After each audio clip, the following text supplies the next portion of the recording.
Experience Dubai for rupees 59,999 only with GT Holidays, Tamil Nadu's #1 travel company. அந்த சிங்கள மக்களுக்கும் ஒன்றும் செய்ய முடியாத ஒரு சூழ்நிலை வந்துருச்சு. இன்னைக்கு புத்த பிட்சுகள் எதையும் கொடுக்க முடியாது.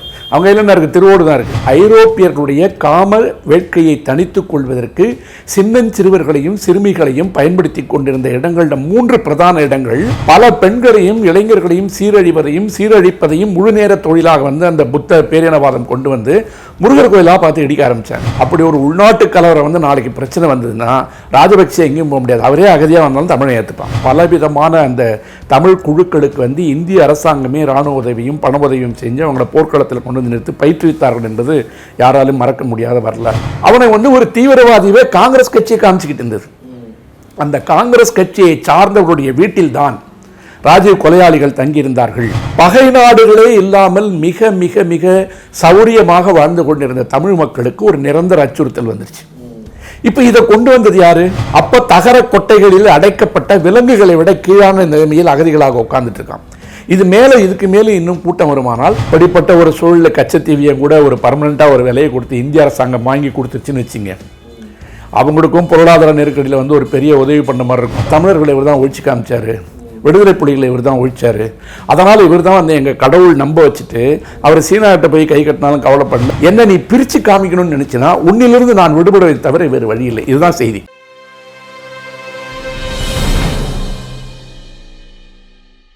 நக்கீரன் நேயர்களுக்கு வணக்கம். இன்று நம்முடன் கருத்துக்களை பகிர்ந்து கொள்ள இணைந்திருக்கிறார் சென்னை உயர்நீதிமன்ற மூத்த வழக்கறிஞர் திரு வி பாலு அவர்கள். வணக்கம் சார். வணக்கம். உக்ரைன் ரஷ்யா போர், இதில் பொதுமக்கள் பாதிக்கப்படுறாங்க, அங்கே இருக்கிற தமிழக மருத்துவ மாணவர்கள்லாம் மீட்கணும் அப்படின்லாம் எல்லோரும் பேசிட்டு வந்த நிலையில் எந்த ஒரு போருமே நடக்காத நிலையில் இலங்கையில் மக்கள் பரிதவிக்கிறாங்க. சாப்பாட்டுக்கே கஷ்டம், சிலிண்டர் 3000 5000ங்கிறாங்க, ஒரு டீ 100 வாங்குறாங்க. இந்த மாதிரி பொருளாதார சிக்கல் அங்கே ஏற்பட்டுருச்சு.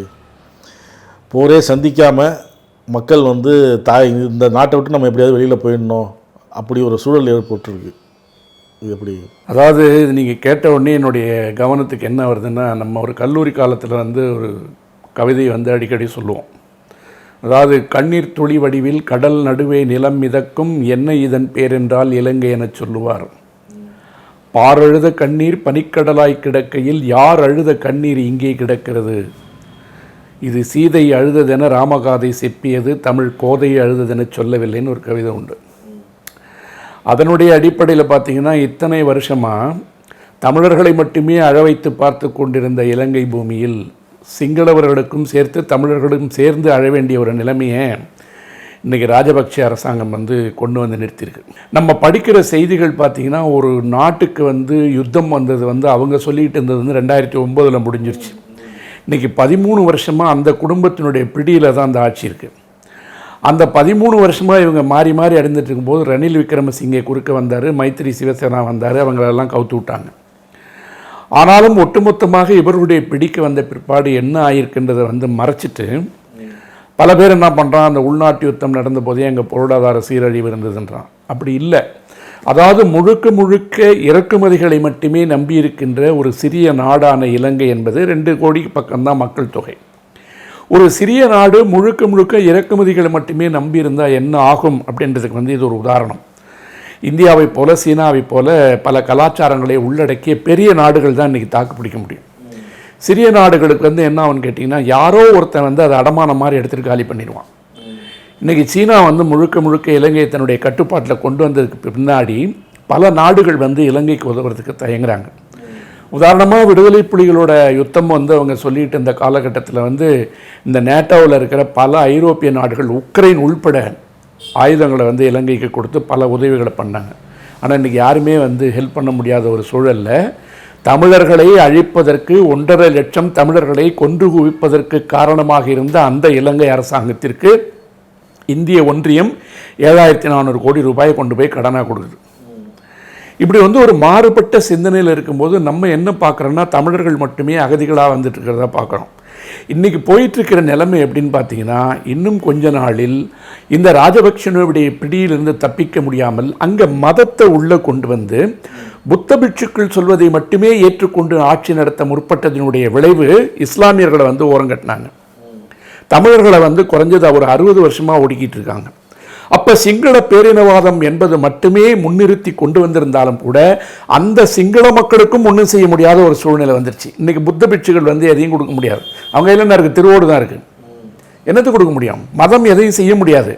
ஆனால் ராஜபக்சே வந்ததுக்கு பின்னாடி பார்த்தீங்கன்னா அங்கே இருக்கிற இஸ்லாமியர்கள் வந்து பர்தா போடக்கூடாது, ஹலால் உணவு கடை நடத்தக்கூடாது, இப்படிலாம் கொண்டு வந்தாங்க. இந்த 2வது முறை தேர்ந்தெடுக்கப்பட்டதுக்கு பின்னால் 2014க்கு முன்னாடி பிஜேபி வந்ததுக்கு பிற்பாடு எப்படி மத தீவிரவாதம் என்பது சிந்தனையாக்கப்பட்டதோ அதை ராஜபக்சே அங்கே பண்ணினார். அப்படி பண்ணியிருந்தாலும் கூட இன்னைக்கு இருக்கிற ஒரு நிலைமையில் சிங்கள பேரினவாத மக்களே ராஜபக்சேவனுடைய ஆட்சியை எதிர்த்து போராடி கொண்டிருக்கிறார்கள்ன்றதுதான் யதார்த்தம். 1 லிட்டர் பெட்ரோல் 250 ரூபாய், ஒரு கேஸனுடைய விலை 2600 ரூபாய்க்கு மேலே, அரிசி என்பது 250 ரூபாய்க்கு மேலே கிலோ, பெட்ரோல் 250 ரூபாயை தாண்டியாச்சு. இதற்கும் வரிசையில் நின்று கொண்டிருந்த மக்கள் வெயிலில் வந்து நிற்க முடியாமல் சுருண்டு விழுந்து சாகிறாங்க. 2 மணி நேரம் நில்லாம் கிடையாது, ஒரு நாளைக்கு 7 மணி நேரம் 8 மணி நேரம் வந்து மின்சாரம் கிடையாது, உற்பத்தி எதுவும் கிடையாது. இலங்கைக்கு வந்து ஒரு 3 விதமான வருமானங்கள் உண்டு. இந்த இறக்குமதிகள் எல்லாம் இல்லாமல் வந்துக்கிட்டு இருந்த வருமானம் வந்து தேயிலை ஏற்றுமதி மூலமாக கிடச்சிட்டு இருந்த வருமானம். இந்த காட்டன் துணின்னு சொல்லுவோம் பாருங்கள், கைத்தறி துணி ஏற்றுமதியில் வந்து இலங்கைக்கு வந்து ஒரு முன்னணி வியாபாரம் உண்டு. 3வது வந்து சுற்றுலாத்துறை, இந்த டூரிசம். இந்த கோவிட் வந்ததுக்கு முன்னாடி அங்கே இருக்கிற அந்த சுற்றுலாத்துறைன்றது அடிபட்டுச்சு. சுற்றுலாத்துறையில் நிறைய பேருக்கு தெரியாத ஒரு செய்தி இருக்குது.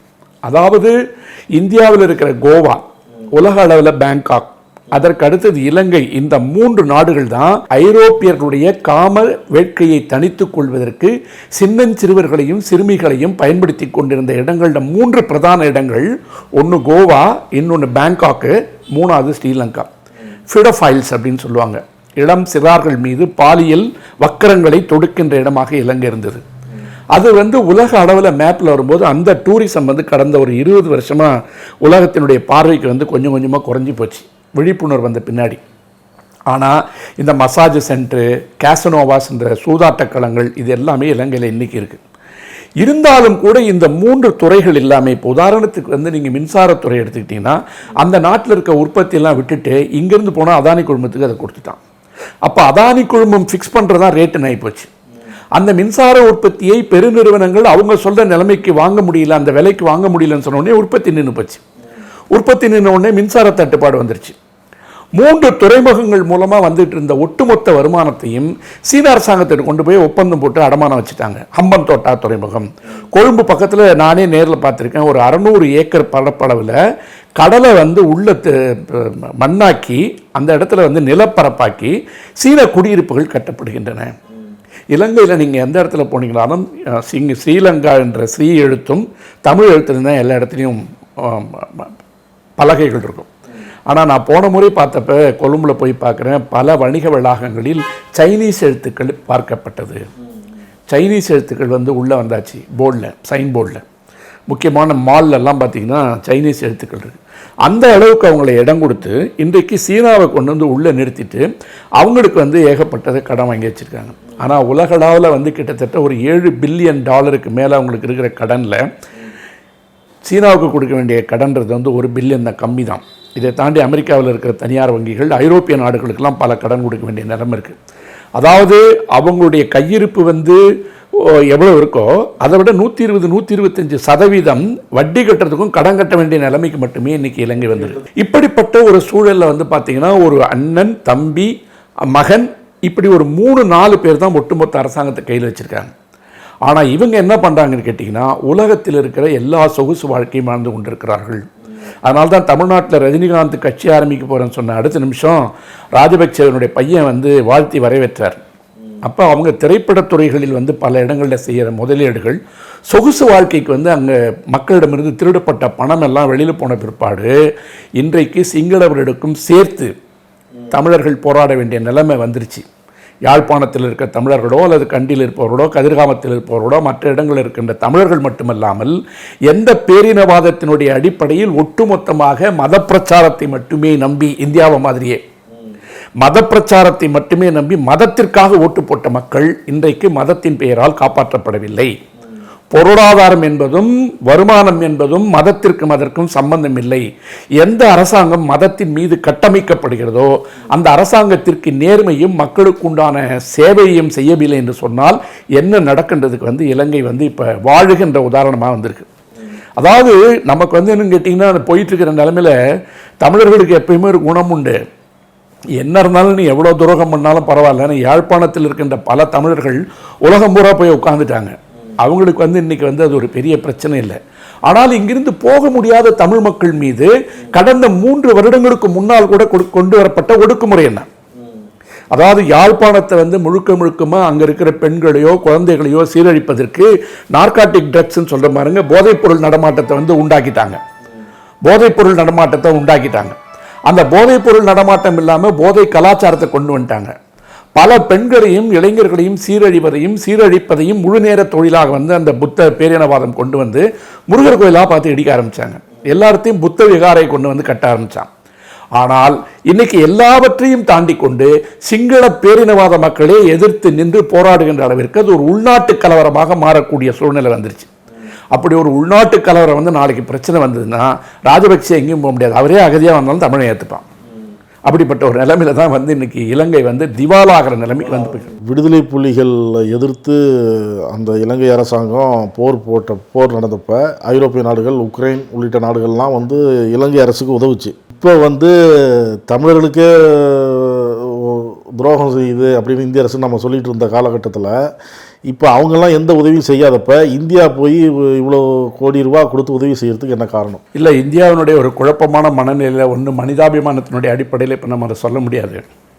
ஆனால் இந்தியாவினுடைய வெளிநாட்டு கொள்கையினுடைய மிகப்பெரிய தோல்வி தான் இன்றைக்கி இலங்கையில் நடந்துகிட்டு இருக்கிறது. அதாவது இந்த பொருளாதார சரிவு சீரழிவு இதெல்லாம் விட்டுட்டு பார்த்தீங்கன்னா இந்திராவினுடைய காலத்திற்கு பின்னால், நான் இந்திரா காலத்துக்கு பின்னாடின்னு சொல்கிறது காரணம், இந்திரா அவர்கள் இருக்கின்ற பொழுது இலங்கைக்கும் ஆஸ்திரேலியாவுக்கும் இடையில் இருக்கின்ற பகுதியில் இருக்கின்ற மிக முக்கியமான ஒரு 30 மைல் சதுர பரப்பளவு இருக்கின்ற டீகோ கார்சியா மேலே அவங்களுக்கு ஒரு கண் இருந்தது. அந்த டீகோ கார்சியான்ற தீவு இன்னைக்கு UK USA அப்படின்னு சொல்கிற இங்கிலாந்தும் அமெரிக்காவும் கூட்டுப்படைகளை கொண்டு நிறுத்தி வச்சுருக்காங்க. அமெரிக்காவுடைய 7th ஃப்ளீட் என்று சொல்லப்படுகின்ற 7வது கப்பற்படை அந்த இடத்தில் நிரந்தரமாக நிறுத்தப்படுமானால் அது இந்தியாவினுடைய பாதுகாப்புக்கு நிரந்தர அச்சுறுத்தல் என்ற காரணத்துக்காகத்தான் இலங்கை அரசாங்கத்தை முழுக்க இந்திரா காந்தி காலத்தில் கட்டுப்பாட்டில் வச்சுருந்தாங்க. அதனுடைய அடிப்படையில் தான் பலவிதமான அந்த தமிழ் குழுக்களுக்கு இந்திய அரசாங்கமே இராணுவ உதவியும் பண உதவியும் செஞ்சு அவங்கள போர்க்களத்தில் கொண்டு நிறுத்தி பயிற்றுவித்தார்கள் என்பது யாராலும் மறக்க முடியாத வரலாறு. அப்படி ஒரு பாதுகாப்பான சூழ்நிலையில் இலங்கை என்பது எப்படியும் நம்முடைய பார்வையில் இருக்கணும்னு ஏற்பாடு செஞ்சிருந்தது கொஞ்சம் கொஞ்சமாக மாற்றி வெளியுறவு கொள்கையில் ராஜீவ்காந்தி காலத்திலே ஏமாற்ற ஆரம்பிச்சிட்டாங்க. மேனோன், தீக்ஷித்து, சுப்பிரமணிய சாமி போல சில ஆளுங்கள்லாம் இருக்காங்க. இவங்க பார்த்தீங்கன்னா தமிழர்களுக்கு இந்த ஆதரவை நீங்கள் கொடுத்தீங்கன்னா தமிழ்நாடு தனியாக போயிடும். தமிழ்நாடு தனியாக போயிடுச்சுன்னா நமக்கு நிரந்தர பாதுகாப்பு அச்சுறுத்துன்ற ஒரு கட்டமைப்பை தமிழர்களை விரோதிகளாக்க ஆக்குகின்ற செயலை இவங்க தொடர்ந்து பண்ணிட்டு இருந்தாங்க. இப்படி தொடர்ந்து பண்ணிட்டு இருக்கும்போது பார்த்தீங்கன்னா அந்த விடுதலை புலிகளுக்கு எந்த விதத்திலையும் உதவக்கூடாது. இப்போ உதாரணத்துக்கு விடுதலை புலிகள் மீதான உச்சநீதிமன்ற தீர்ப்பு எழுதின நீதிபதி பின்னாடி சொல்றாரு தவறான தீர்ப்புங்கிறார். பேரறிவாளன் விஷயத்தில் ஒப்புதல் வாக்குமூலம் எழுதின காவல்துறை அதிகாரி உச்சநீதிமன்றத்தில் போய் பிரமாண வாக்குமூலம் போடுறாருன்னு அங்கே தவறுதலாக உள்ளே சேர்த்துட்டாங்க. ஆனால் அந்த பேரறிவாளனை வெளியில் கொண்டு வரதுக்கு 30 வருடமாக அவனை ஒரு தீவிரவாதியே காங்கிரஸ் கட்சியை காமிச்சுக்கிட்டு இருந்தது. அந்த காங்கிரஸ் கட்சியை சார்ந்தவருடைய வீட்டில் தான் ராஜீவ் கொலையாளிகள் தங்கியிருந்தார்கள். மரதம் சந்திரசேகருடைய இல்லத்திலிருந்து போனார்கள். காங்கிரஸ் இயக்கத்தை சார்ந்தவர்கள் தான் அவங்களுக்கு அடைக்கலம் கொடுத்தாங்கிறதுலாம் இன்றைக்கி நீதிமன்ற ஆவணங்கள் எல்லாம் பதிவேடு. திருச்சி வேலுசாமி பாவம் இத்தனை வருஷமாக ஒரு அந்த இயக்கத்தில் இருந்தாலும் கூட போராடிட்டு இருக்காரு. ஆனால் இதை எல்லாத்தையுமே மறைச்சிட்டு அந்த நளினி, பேரறிவாளன் போன்றவருடைய விடுதலை வரும்போது இங்கே இருக்கிற காங்கிரஸ் கட்சிக்காரங்களே அது கூடாதுன்னாங்க.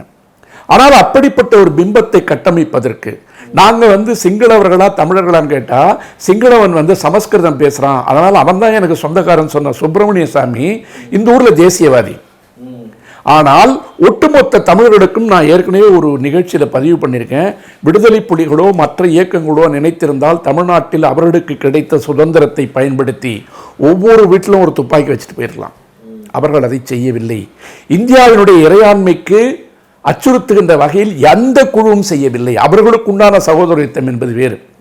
இதெல்லாம் வரலாற்றில் மறைச்சி இன்னைக்கு எனக்கு இருக்கிற அச்சம், நீங்கள் இந்த பொருளாதாரத்தெல்லாம் விட்டுருங்க, உக்ரைனில் வந்து சண்டை நடந்துகிட்டு இருக்க ஒரு சூழல் வந்து எப்படின்னு பார்த்தீங்கன்னா, ஒட்டுமொத்தமாக இருந்த ரஷ்யாவிலேருந்து பிரிஞ்சு போன உக்ரைன் வெறும் 4 கோடி மக்களை வச்சுட்டு உலகத்தில் எந்த நாட்டினுடைய ஆதரவு இல்லாமல் அனாதையாக நிற்குது.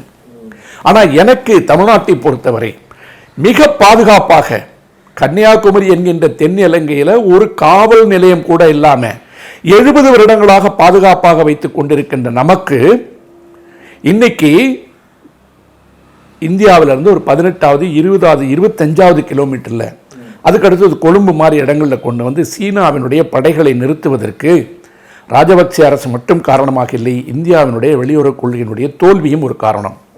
தமிழர்களை மட்டுமே விரோதியாக பார்த்து கொண்டு அவர்களோடு நட்புறவாடி கொண்டு, இப்போ உதாரணமாக வந்து இந்த பீகாரில் இருக்கிற புத்த ஆலயங்களுக்கெல்லாம் இப்போ என்ன பண்ணாங்க, ஸ்பெஷல் ஃப்ளைட் விட்டாங்க கொழும்புலேருந்து.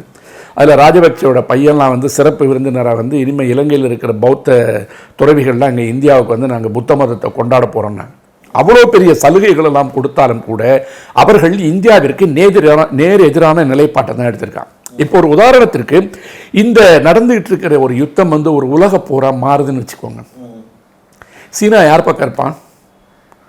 இந்தியா போய் வாலண்டராக சரண்ட் ஆகலைன்னா, நேச நாடுகள் பகை நாடுகள்னு வரும்போது பகை நாடுகள் ஆக்கி வந்துட்டீங்கன்னா, சீனா இங்கே உட்காந்துருக்கான், 30 மைல் தொலைவில் உட்காந்துருக்கான், 600 மைல் தொலைவில் இருக்கான்.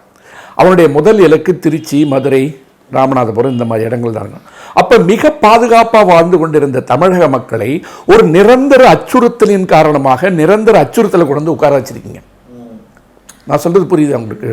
ரொம்ப எளிமையாக யோசிச்சோம்னா, பகை நாடுகளே இல்லாமல் மிக மிக மிக சௌரியமாக வாழ்ந்து கொண்டிருந்த தமிழ் மக்களுக்கு ஒரு நிரந்தர அச்சுறுத்தல் வந்துருச்சு.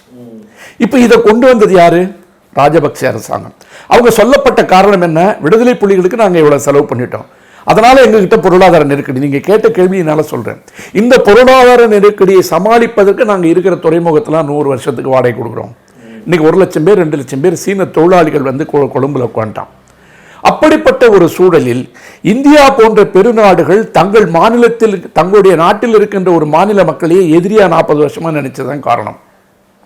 இவ்வளவு வேலை பண்ணாங்க இல்லையா? நீங்க எப்படி சுத்தி பாருங்க, இந்தியாவை சுத்தி மதத்தின் பேரால, புத்த மதத்தின் பேரால வந்து சீனா வந்து இலங்கையை கட்டுப்பாட்டில் கொண்டு வந்துருச்சு. இந்த பக்கம் ஆப்கானிஸ்தான் போனீங்கன்னா அவர்கள் இஸ்லாமியர்களாகவே இருந்தாலும் கூட இந்தியாவோடு நட்புறவாக இருக்கக்கூடாது என்பதற்காக நீங்க உய்கூர் முஸ்லீம்களை அழித்தாலும் பரவாயில்ல, உங்களுடைய பொருளாதார உதவி தேவை எனக்கு ஆப்கானிஸ்தான் வந்து நிற்கிறான். பாகிஸ்தான் வந்து சுன்னியும் ஷியாவும் டெய்லி குண்டு போட்டு செத்திருந்தாலும் கூட உய்கூர் மக்களை பற்றி எங்களுக்கு கவலை இல்லை, இந்தியாவுக்கு எதிராக போராடுறதுக்கு நீங்கள் துணை நில்லுங்கன்னு சீனாவை கூப்பிட்றான். 1, 2, 3 உலகத்தினுடைய மிகப்பெரிய இந்து நாடு நேபாளம் சொல்லி இங்கே கதை கட்டி ஏமாத்திட்டு இருந்தானுங்க. அவன் அரசியலமைப்பு சட்டத்தையே திருத்தி இந்து நாடு இல்லைன்ட்டான். இப்போ புத்த மதத்தினுடைய பேராதிக்கம் அங்கே வந்து கம்யூனிசம்லாம் வந்ததுக்கு பின்னாடி என்னாச்சுன்னு கேட்டீங்கன்னா, நேபாளம் என்பது இல்லாமல் போச்சு, அங்கேயும் புத்த மதம் வந்துருச்சு. அப்போ அங்கே ஒரு புத்த மதம். இந்த பக்கம் கீழே போனீங்கன்னா பர்மாவில் வந்து ரோஹிங்கியா மக்களை ஒழிப்பதற்காக புத்த மதத்தினுடைய பேரினவாதம் கொண்டு வரப்பட்டது. அந்த பேரினவாதத்தினுடைய அடிப்படையில் அமைதிக்காகவே நோபல் பரிசு வாங்கியிருந்தா கூட ஆங் சான் சூகியை கூப்பிட்டு 7 வருஷம் உள்ள போட்டான். அப்போ இந்தியாவை சுற்றி அபிமன்யுக்கு எப்படி வியூகம் அளித்ததாக சொல்வார்களோ அப்படி பகை நாடுகளை புத்த மதத்தின் பேரால் ஒரு 3-4 இடத்துல, ராஜபக்ச பேரில் 2 இடத்துல, இஸ்லாமியத்தின் பேரில் 2-3 இடத்துல 7-6 இடங்களில் வந்து நிரந்தர பாதுகாப்பின்மையை இந்தியா சந்தித்து கொண்டிருக்கிறது. நாளைக்கு ஒரு உள்நாட்டு கலவரமோ அல்லது ஒரு யுத்தமோ வருமானால் இந்தியா மிக மோசமான நிலைமையில் இருப்பதற்கு இன்றைய அரசாங்கம் மட்டுமல்ல, இதற்கு முன்னாடி இருந்த அரசாங்கம் அதனுடைய கொள்கை வகுப்பாளர்கள் செய்த குளறுபடி. எப்போதுமே தமிழர்கள் வந்து எதிரிகளாக காட்டுறதுல வந்து ஒரு கும்பலுக்கு வந்து எங்க ரொம்ப தீர்மானமான ஒரு முடிவு இருக்கும், பார்த்துருப்பீங்க. அந்த கும்பல் யாரும் நான் சொல்ல தேவையில்லை. ஆனால் இவர்களுடைய மேலாதிக்கம் எப்பயுமே மத்திய அரசாங்கத்தில் இருக்கணுன்ற காரணத்திற்காக ஒன்று திராவிடத்து பேரை சொல்லுவான், இல்லைனா பெரியார் பேரை சொல்லுவான், இல்லைனா வந்து கருணாநிதி ஆட்சியில் கெட்டு போச்சு, திராவிடத்தினுடைய ஆட்சியில் 60-70 வருஷம் போயிடுச்சுன்னு சொல்லிட்டு இந்த 70-60 வருடங்களில் இவங்க அடிச்சிருக்கிற கூத்து வெளிநாட்டு கொள்கைகளில் செய்த குளறுபடி என்பது இந்தியாவினுடைய மிக பாதுகாப்பான தென் எல்லையில் நிரந்தர அச்சுறுத்தலை சீனாவினுடைய வடிவிலும் மற்ற வடிவிலும் கொண்டு வந்து நிறுத்தி தமிழகத்தில் இருக்கின்ற எல்லா நகரங்களும் ஒரு இலகுவான தாக்குதலுக்கு உட்பட்ட இடமா மாற்றி வச்சிருக்காங்க. இப்போ இந்த பொருளாதார நெருக்கடியை சமாளிக்கிறதுக்கு அவங்களால முடியலன்னு சொன்னால் ராஜபக்சே அரசு கவிழும். ரணில் விக்ரமசிங்கே மாதிரி கொஞ்சம் இந்தியாவோட சாஃப்ட் கார்னர் உள்ளவங்க வர்றதுக்கு வாய்ப்பு இருக்குது. அப்போ அது உள்நாட்டு கழகமாக மாறி வேறு ஒரு ஆட்சி மாற்றம் வருமானால் தமிழர்களுக்கும் சேர்த்து உண்டான அது ஒரு விடிவாக இருக்கிறதுக்கு வாய்ப்புகள் இருக்குது. ஆனால் இன்றைக்கி நீங்கள் பார்த்தீங்கன்னா அங்கேயும் போய் இவங்க என்ன குளறுபடி பண்ணுறாங்கன்னு கேட்டிங்கன்னா, இலங்கையில் இருக்கின்ற எல்லா தமிழர்களும் சைவத்தினுடைய வழிபாட்டில், சிவ வழிபாட்டில் மட்டுமே முன்னாடி நின்றவங்க. அந்த வழிபாட்டினுடைய அடிப்படையில் இருக்கின்ற சிவஸ்தலங்கள் எல்லாம் ஆறுமுக நாவலர் காலத்திலேருந்து நீங்கள் பார்த்தீங்கன்னா தேவாரம், திருவாசகம் அப்படி தான் போயிட்டு இந்த இடத்துல அங்கேயும் போய் குழப்பி நம்மெல்லாம் இந்துன்னு அங்கே ஒரு குழப்பத்தை உண்டாகிறான். யார்? இங்கே இருக்கிற சில இந்த குழுக்கள், ஃப்ரிஞ்சு குரூப்ஸ், இவன் போய் நீ நானும் இந்து அப்படின்னு சொல்லி கலவரத்தை உண்டாக்கிட்டு அவன் பௌத்தன் வந்து எப்பவுமே இவனை எதிரியாக பார்க்குறான். இவன் போய் இந்துன்னு ஒரு குழப்பத்தை உண்டாக்கி கல்லூரியிலலாம் படிக்கும்போது நான் எழுந்து நின்னனாவே இவர் காசி ஆனந்தனோட தான் ஆரம்பிப்பார்னு சொல்லுவாங்க. அன்னையே தமிழே என்னை அடுத்தாரை போல் தின்னவும் காலை நெக்கி திரியவும் படைத்திடாமல் என்னை ஏன் தமிழ் எண்ணி ஏங்கிட படைத்தாய் அம்மான்னு எழுதியிருப்பார் காசி ஆனந்தன். அதை சொல்லி தான் நான் கூட்டத்தை ஆரம்பிப்பேன் என்னுடைய மீட்டிங்லாம் கல்லூரியில். அன்னையே தமிழே என்னை அடுத்தாரை போல்னு சொல்லுவோம். தமிழே உயிரே வணக்கம், தாய் பிள்ளை உறவம்மா உனக்கும் எனக்கும், அமிழ்தே நீ இல்லை என்றால் அத்தனையும் புளிக்கும் கசக்கும். அப்படி தான் நாங்கள் மாணவர்கள் காலத்திலேருந்து அந்த கவிதை அத்தனை இடத்துல கோட் பண்ணியிருக்கோம். அப்படி விடுதலை புலிகளால் அறிமுகம் செய்யப்பட்டு தமிழகத்தில் தஞ்சமடைந்து மிகப்பெரிய வாழ்வினுடைய பெரும்பகுதியை கழித்திருக்கிற காசி ஆனந்தனை இன்னைக்கு போய் நாங்கள் இலங்கையில் இருக்கின்ற இந்துக்கள்ன்ற அந்த மதத்தின் பேரால் மக்களை பிரிக்கின்ற பொழுது அவனுக்கு நிரந்தர வெறுப்பு இருக்கு. இங்கே வந்து எங்களை ஏற்றுக்க மாட்டேங்கிறீங்க. தமிழர்கள் வந்து தமிழ்நாட்டுக்கு அகதிகளாக வந்தாலும் கூட புதிதாக கொண்டு வந்திருக்கின்ற சிஏஏ சட்டத்தின்படி அவங்க பெர்சிக்யூட்டட் பீப்புள் கிடையாது. அதாவது மதத்தின் பேரால் கொடுமைப்படுத்தப்பட்டு துரத்தப்பட்ட மக்கள் அல்ல. ஆகவே அவங்க இந்தியாவுக்கு வந்தால் குடியுரிமை இல்லைன்றீங்க. 70-80 வருஷத்துக்கு முன்னாடி, 100 வருஷத்துக்கு முன்னாடி தேயிலை தோட்ட தொழிலாளர்களாக போன காரணத்தினால நீ அங்கிருந்து வந்தவன் கள்ளத்தோணியை அவன் ஒத்துக்க மாட்டேங்கிறான். அப்ப அங்கேயும் அவர்கள் ஏதிலிகளாக, இங்கே வந்தால் அவர்களுக்கு அகதிகளாக இருக்கின்ற நிலைமையில தமிழக அரசாங்கத்துக்கு வந்து ஒரு இக்கட்டான சூழ்நிலை வந்திருக்கு. இப்ப தமிழக அரசாங்கம் வந்து ஒண்ணு மத்திய அரசாங்கத்தினுடைய சட்டத்தின்படி வந்தா அவங்களை கைது செய்யணும். ஆனா இங்க வந்து என்ன போக்கஸ் பண்ணுவோம்னா இது தமிழர்களுக்கு எதிரான அரசு அப்படின்னு சொல்லும்போது என்ன ஒரு பிரச்சனைன்னு கேட்டீங்கன்னா, ஒன்று சிஏஏ சட்டப்படி அவனுக்கு குடியுரிமை கொடுக்குற மாதிரி இருந்ததுன்னா பரவாயில்ல. 20-30 வருடங்களாக அகதிகளாக வந்து இங்கே வாழ்ந்துட்டு இருக்கிறவங்களுக்கு ஒரு ஏடிஎம் கார்டு வாங்க முடியாது, ஒரு பேன் கார்டு வாங்க முடியாது, ஒரு ஆதார் கார்டு வாங்க முடியாது. அப்போ தகர கொட்டைகளில் அடைக்கப்பட்ட விலங்குகளை விட கீழான நிலைமையில் அகதிகளாக உட்கார்ந்துட்டு இருக்கான். இதுக்கு மேலே இன்னும் கூட்டம் வருமானால் தமிழக அரசு தங்களால் சட்டத்திற்கு என்ற வரையில், சட்டத்தால் முடிந்த வரையில் உதவி செய்ய வேண்டும் ஒரு ஸ்டாண்ட் எடுக்கிறாங்க, ஒரு நிலைப்பாடு எடுத்திருக்காங்க. இது வரவேற்கப்பட வேண்டிய நிலைப்பாடு. ஆனால் அதில் அரசாங்கத்தில் இருக்கிற தர்ம சங்கடங்கள் நிறைய இருக்கு. இதை கொஞ்சம் அதிகமாக பண்ணா விடுதலை புலிகள் ஊடுருவல் அப்படின்னு அந்த 80 வயசுல ஒருத்தர் கோட்டு மாட்டிட்டு இங்கிலீஷ் மட்டுமே பேசுவார், அப்படிதான் வரும். ஆனால் இந்த மனிதாபிமான அடிப்படையில் அவர்களை அகதிகளாக ஏற்றுக்கொள்வதிலும் சிக்கல் இருக்கிறது, வந்திருப்பவர்களை வாழ வைப்பதிலும் சிக்கல் இருக்கிறது. அங்கே விட்டு வைத்தால் மதத்தினுடைய பேரினவாதத்தால் அவனை அழிச்சிட்டு இருக்கீங்க. அவனும் சேர்ந்து இவனும் சேர்ந்து போராடுகின்ற காலகட்டத்தில் ராஜபக்சேவனுடைய அரசு கவிழுமானால், அங்கே வருகின்ற அரசியல் மாற்றங்கள் வேறு மாதிரி செல்ல வேண்டும் என்று சொன்னால் இனிமேலாவது இந்தியாவை போன்ற நாடுகள் தங்களுடைய மனப்பான்மையை மாற்றிக்கொள்ள வேண்டும். தமிழர்களுடைய வரலாறு எல்லாத்தையும் எடுத்து பார்த்தீங்கன்னா எந்த விதத்திலும் பிரிவினை என்பதை தமிழகம் பேசியிருக்காது. இந்தியாவுடனான ஒன்றியத்துடனான தன்னுடைய பிணைப்பை எப்பொழுதும் வைத்துக் கொண்டிருக்கின்ற தமிழகம் தன்னுடைய சுயமரியாதையில் மட்டுமே தனித்து நின்றிருக்கும். சுயமரியாதைக்கும் சுய விடுதலைக்கும் வித்தியாசம் தெரியாமல் இருக்கின்ற சில குழுக்கள் தங்களுடைய மேலாண்மையை காட்டிக் கொள்வதற்காக ஒரு இனத்தை கொச்சைப்படுத்துகின்ற வேலையை தொடர்ந்து 60-70 வருடங்களாக செய்தனுடைய விளைவு இன்னைக்கு தமிழகத்தில் இருக்கின்ற தமிழர்கள் வந்து முழு மனதோடு இந்த இடத்தை வந்து நம்ம இப்போ தொடச்சிட்டு மீண்டும் வந்து அவர்களுக்கு உண்டான வரவேற்பை சொல்றதுக்கு நம்ம கடமைப்பட்டிருக்கோம். இதில் ரொம்ப முக்கியமானது என்னன்னு கேட்டிங்கன்னா, இந்த தேர்தல் வந்த காலத்தில் இலங்கையிலிருந்து புலம்பெயர்ந்த பல தமிழர்கள் இப்படிப்பட்ட நிலைமையெல்லாம் தெரியாமல் தமிழ்நாட்டில் இருக்கிறவங்க வந்து ஏதோ தங்களெல்லாம் கைவிட்டதாகவும் தமிழ்நாட்டுடைய அரசியல்லாம் உள்ள நுழைஞ்சு நிறைய கருத்து சொல்லிட்டு இருந்தாங்க. இந்த அரசு வரக்கூடாது, அந்த அரசு வரக்கூடாது, இவங்க தான் ஜெயிக்கணும், அவங்க தான் ஜெயிக்கணும்னு சொன்னாங்க. அவர்களுக்குமான பாடம் இது. அவர்களுக்குமான பாடம் எதுக்கு நான் சொல்ல வரேன்னு கேட்டிங்கன்னா, உங்களை இந்துவாக நீங்கள் கருதி கொண்டு இந்திய அரசாங்கத்தோடு நீங்கள் வந்து இந்த வேலையை பார்க்க ஆரம்பித்து தமிழர்களாக உங்களை தனிமைப்படுத்தி கொண்டால் உங்களை கடைசி வரையில் பௌத்தம் ஏற்றுக்கொள்ளாது. ராஜபக்சவனுடைய பேரன் வந்தாங்களும் உங்களை அடிச்சுக்கிட்டே இருப்பான்.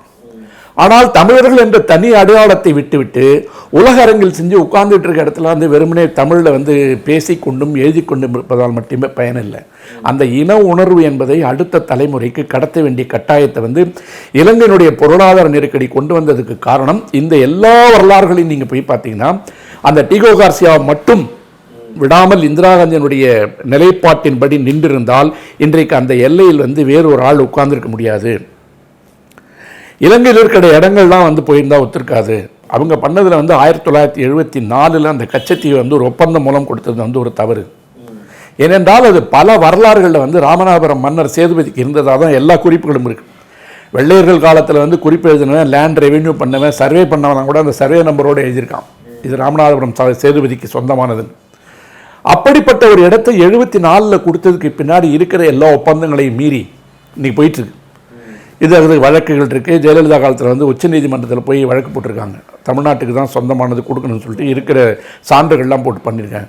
இப்படிப்பட்ட ஒரு சூழலில் கச்சத்தீவியை கூட ஒரு பர்மனெண்ட்டாக ஒரு விலையை கொடுத்து இந்திய அரசாங்கம் வாங்கி கொடுத்துருச்சுன்னு வச்சுங்க, அவங்களுக்கும் பொருளாதார நெருக்கடியில் வந்து ஒரு பெரிய உதவி பண்ண மாதிரி இருக்கும். அங்கே மக்கள் நடமாட்டம் இல்லை, ஆனால் ஒரு சர்ச்சைக்குரிய இடமாக இருக்கிற இடத்துல ஒரு அமைதி வந்துடும். 74 அங்கே கொடுத்தோம், இப்போ நீங்கள் ரொம்ப கஷ்டத்துலிங்க, இந்த 7000 கோடியை வந்து ஒரு 2000 கோடி தரேன்னு சொல்லிட்டு அதெல்லாம் வாங்கியிருந்தாவே இன்றைக்கி வந்து ஒரு சுமூகமான சூழ்நிலை வந்து தமிழர்களுக்கும் இலங்கை மீனவர்களுக்கும் இருக்கும். வருஷம் பூரா பாதி நேரம் அதான நியூஸ் படிச்சுட்டு இருக்கோம். இப்படிப்பட்ட ஒரு சூழல் நடந்துக்கிட்டு இருக்க நேரத்தில் நான் பார்க்கின்ற பார்வை என்னன்னு கேட்டிங்கன்னா, உலகத்தில் எல்லா நாடுகளுக்கும் யுத்தம் வரும்போது மட்டும்தான் அழ வேண்டும் என்கின்ற கட்டாயம் கிடையாது.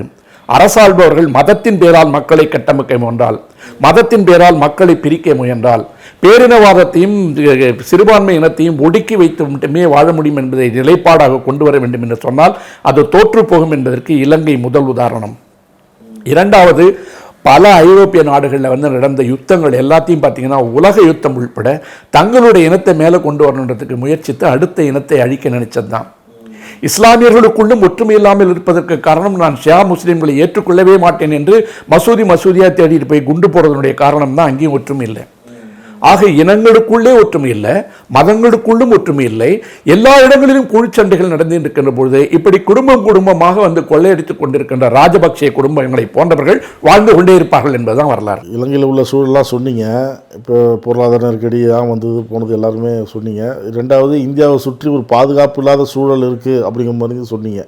இலங்கையில் இப்படி இருக்கிறப்ப தமிழ்நாடும் குறிப்பாக இந்தியாவும் எப்படி இருக்கணும், எதிர்காலத்தில் நமக்கு அந்த மாதிரி வரக்கூடாதுன்னு ஒரு சூழ்நிலை வராமல் இருக்கிறதுக்கு என்ன செய்யணும்?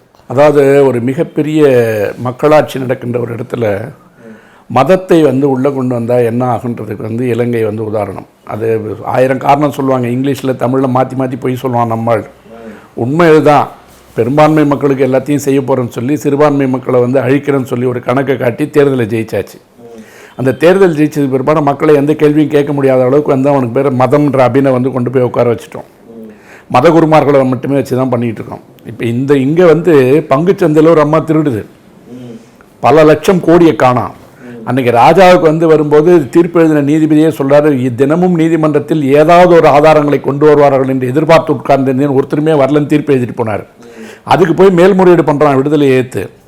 ஆனால் அதை விட 4 பங்கு பணம் நஷ்டத்தை கொண்டு வந்த ஒரு அம்மாவுக்கு நான் வந்து இமயமேல் இருக்கிற யோகியை கேட்டு தான் எல்லாம் முடிவு எடுத்துன்றாங்க. ஒரு பத்திரிகை அதை பற்றி பேசலை, எந்த ஊடகமும் அதை பற்றி பேசலை. அங்கே ஏமாற்றுவதற்கென்றும் மக்களை ஏய்ப்பதற்கும் மதம் வரும் என்று சொன்னால் அது எந்த மதமாக இருந்தாலும் அழிக்கப்பட வேண்டும். எந்த மதத்தின் பேராக இருந்தாலும், எந்த மதத்தின் பேராலும் அந்த இனத்தை அழிக்க வந்தால் அதாவது மதத்தின் பேரால் ஒரு ஆட்சியை கட்டமைத்து கொண்டு, அது வந்து கிறித்துவம், இஸ்லாமியம், இந்து மதம், பௌத்தம் எல்லாத்துக்கும் பொருந்தும் நான் சொல்றது.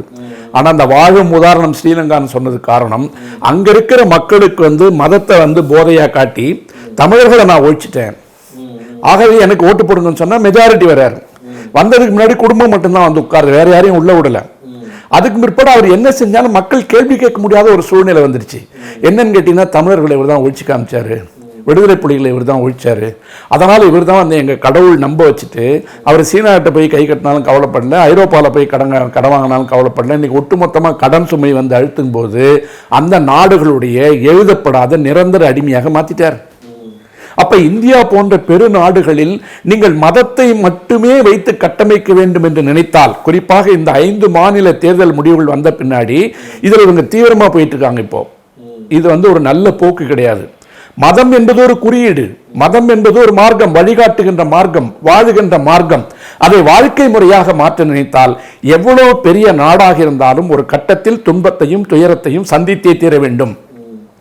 இங்கே இருக்கின்ற பன்முகத்தன்மை கொண்ட பல தரப்பட்ட பல கலாச்சாரங்களை பல மொழிகளை உள்ளடக்கி இருக்கின்ற மக்களை நம்மவர்கள் என்று ஏற்றுக்கொள்ளுகின்ற மனப்பான்மை வருகின்ற வரைக்கும் ஒரே நாடு ஒரே தேர்தல், ஒரே நாடு ஒரே மொழி, ஒரே நாடு ஒரே கல்வி, இந்த நீட்டை நாங்கள் 3ஆம் கிளாஸுக்கும் கொண்டு வருவோம், எல்கேஜிக்கும் கொண்டு வருவோம் சொல்லிட்டு மக்களின் மீது அடக்குமுறைகளை திணிக்கின்ற போது ஏதாவது ஒரு இடத்துல இந்த வெடிப்பு உருவாகும். அப்படி உருவாகின்ற போது இந்தியா போன்ற மிகப்பெரிய வல்லமை மிக்க மக்களாட்சி உள்ள நாடுகளுக்கு நாமே நமது கோடுகளை பிரித்துக் கொள்ள வேண்டிய சூழ்நிலையை உருவாக்கி கொடுக்கிறோம். ஆகவே இந்தியா என்பது எப்பொழுதும் இந்த 130 கோடி மக்களோடு ஒரே நாடாக இருக்க வேண்டும் என்று நினைப்பதில் உறுதியாக உள்ளவனா. எனக்கு நான் நிறைய நிகழ்ச்சிகளில் சொல்லி எனக்கு தனியாக பிரித்து கொடுத்தா கூட எனக்கு அதில் உடன்பாடு கிடையாது. ஏன்னா என்ன நடக்கும்னு நமக்கு தெரியும். 2 கோடி 4 கோடி பேர் வச்சுட்டு உக்ரைன் என்னப்படுது, ஸ்ரீலங்கா என்னப்படுது, ஐரோப்பிய நாடுகள் எவ்வளவு கஷ்டப்படுறாங்கன்னு தெரியும். இன்றைக்கு ஒற்றுமை என்பதுதான் மிகப்பெரிய பலம். ஆகவே எல்லா மதங்களையும் எல்லா இல்லங்களையும் கட்டமைத்து உள்ளே வைத்துக் கொண்டிருக்கின்ற இந்தியா ஒரு நாடு மிகப்பெரிய நாடாக இருக்க வேண்டும் என்று சொன்னால் நாமாக இருப்போம். அதே நேரத்தில் என்னை நானாக வாழ விடுகின்ற மனப்பான்மை வேண்டும். என்ன நீ பிரிச்சு காமிக்கணும்னு நினைச்சினா உன்னிலிருந்து நான் விடுபடுவதை தவிர வேறு வழி இல்லை. இதுதான் செய்தி. இலங்கையில் பொருளாதார சூழ்நிலை இப்படி இருக்குது அப்படின்னு நான் கேட்டப்ப அது இங்கே உள்ள சூழலையும் சொல்லி இந்தியா இப்போ எப்படி இருக்குது, இந்தியாவை சுற்றி ஒரு பாதுகாப்பற்ற ஒரு சூழ்நிலை இருக்குது, இந்தியாவின் எதிர்காலம் என்ன ஆகும், இந்தியா எப்படி பாதுகாப்பாக எதிர்காலத்தில் இருக்கணுங்கிற மாதிரி சொல்லி முடிச்சிங்க. கருத்துக்களை பகிர்ந்து கொண்டதற்கு நன்றி. நன்றி, வணக்கம். நக்கீரன் டிவிக்கு சப்ஸ்கிரைப் செய்யுங்கள். உங்கள் ஆதரவே எங்கள் பலம். ஆசிரியர்களுக்கு நண்பனாகவும் மாணவர்களுக்கு ஆசானாகவும் திகழும் தேர்வு வழிகாட்டி. ஒவ்வொரு பாடத்திற்கும் அனுபவமிக்க ஆசிரியர்களின் துல்லியமான தெளிவான விடைகள். CNC இருக்கு, தேர்வு பயம் எதற்கு? இது தீரன் பப்ளிஷிங் ஹவுஸ் விற்பனை வெளியீடு.